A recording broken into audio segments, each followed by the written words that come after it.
आज की वीडियो में हम उसी कहानी को आगे बढ़ाएंगे जहां भारत पहली बार साफ साफ बोलता है, हम आधी आजादी नहीं चाहते, हमें पूरी आजादी चाहिए। अब सोचिए, देश में हालात खराब थे, बेरोजगारी, आर्थिक मंदी, किसानों पर लगान का बोझ और ऊपर से ब्रिटिश हुकूमत की सख्त नीतियां।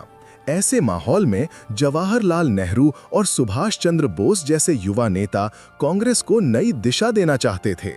उनका साफ मानना था कि अगर देश को बचाना है तो हमें अंग्रेजों से पूर्ण स्वतंत्रता चाहिए, डोमिनियन स्टेटस नहीं।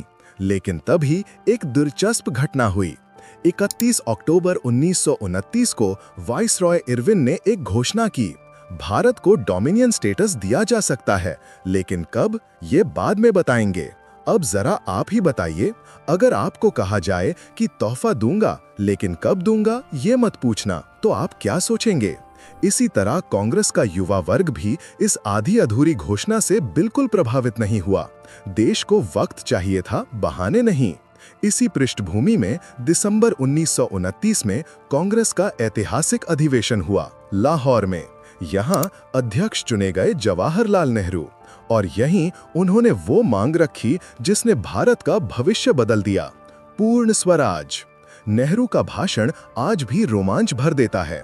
उन्होंने कहा, आज हमारा सिर्फ एक लक्ष्य है, स्वाधीनता का लक्ष्य, और स्वाधीनता का मतलब है ब्रिटिश आधिपत्य से पूर्ण मुक्ति।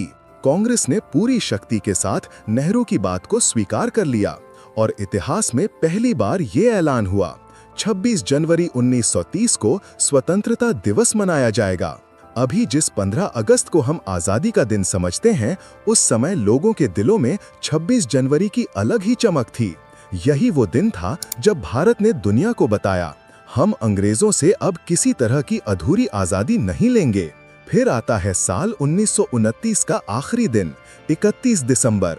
रावी नदी के तट पर आधी रात को नेहरू ने तिरंगा फहराया और स्वतंत्रता का प्रस्ताव पढ़ते हुए कहा, ब्रिटिश सत्ता के सामने अब और झुकना मनुष्य और ईश्वर दोनों के विरुद्ध अपराध है।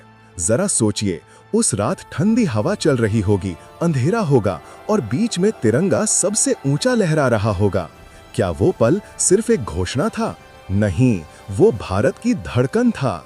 अब बात करते हैं 26 जनवरी 1930 के दिन की, पहला स्वतंत्रता दिवस। सुबह प्रभात फेरियां निकाली गईं, सभाएं हुईं, तिरंगा फहराया गया और लोगों ने पूर्ण स्वराज की शपथ ली।